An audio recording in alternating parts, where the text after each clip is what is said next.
വാഗമൺ ഭൂമി കയ്യേറ്റത്തെക്കുറിച്ച് റവന്യൂ വകുപ്പ് അന്വേഷണം തുടങ്ങി. പീരുമേട് ഭൂരേഖ തഹസിൽദാരുടെ നേതൃത്വത്തിലുള്ള സംഘം കയ്യേറ്റ ഭൂമി സന്ദർശിച്ചു. വാഗമൺ മൊട്ടക്കുന്നിലെ 4 പട്ടയങ്ങൾ സംബന്ധിച്ചാണ് പരിശോധന നടത്തുന്നത്. രേഖകൾ പരിശോധിച്ച് ഈ പട്ടയങ്ങളുടെ നിയമസാധുത കണ്ടെത്തും. 2012 കയ്യേറ്റമൊഴിപ്പിച്ച് സർക്കാർ തിരിച്ചുപിടിച്ച ഭൂമിയിൽ വീണ്ടും കയ്യേറ്റം നടന്നിട്ടുണ്ടോ എന്ന് കണ്ടെത്താനാണ് സർവേ നടത്തുമെന്ന് റവന്യൂ ഉദ്യോഗസ്ഥർ വ്യക്തമാക്കി. ഇടുക്കി ജില്ലയിലെ ഭൂമി കയ്യേറ്റവും വ്യാജപട്ടയവും അന്വേഷിക്കുന്ന പ്രത്യേക സംഘത്തിൽ കൂടുതൽ ഉദ്യോഗസ്ഥരെയും ചുമതലപ്പെടുത്തി. വാഗമൺ, മൂന്നാർ, ചിന്നക്കനാൽ, പരുന്തുംപാറ ഉൾപ്പെടെ ഇടുക്കി ജില്ലയിലെ മുഴുവൻ കയ്യേറ്റങ്ങളും അനധികൃതമായി നൽകിയ പട്ടയങ്ങളും സംഘം പരിശോധിക്കും. പരിശോധിച്ചതിൽ ഇതിൽ ഒരു 11.5 ഏക്കറോളം സ്ഥലത്ത് 4 പട്ടയങ്ങൾ കൊടുത്തിട്ടുണ്ട്. 2001 കൊടുത്ത പട്ടയമാണ്.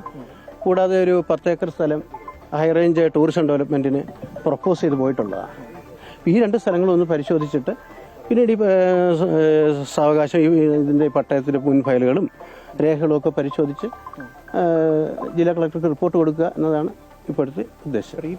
അത് പരിശോധിക്കണം. അതാണ് നേരത്തെ കൊടുത്ത പട്ടയത്തിൻ്റെ രേഖകളൊക്കെ പരിശോധിച്ച് ഇത് പതിവിന് വിധേയമാണോ, എന്തെങ്കിലും അഥവാ ക്രമക്കേട് നടന്നിട്ടുണ്ടോ എന്നുള്ള കാര്യം പരിശോധിക്കുക. ടൂറിസം ഡെവലപ്മെൻറ്റ് കൊടുത്തിട്ടുള്ള ഒരു 10 ഏക്കർ സ്ഥലമാണെന്ന് ബോർഡ് സ്ഥാപിച്ചെടുത്തിട്ടുള്ളത്. അത് ഇതുവരെ കയ്യേറിയിട്ടൊന്നുമില്ല. അപ്പോൾ അവിടെ പ്രശ്നമില്ല. ഇനി ഇത് പട്ടയമുള്ളതാണ്. പട്ടയത്തിൻ്റെ കാര്യത്തിലൊരു തീരുമാനം ആയാലേ ഒഴിപ്പിക്കണോ അത് കയ്യേറ്റമാണോ എന്ന് തീരുമാനിക്കാൻ പറ്റത്തുള്ളൂ.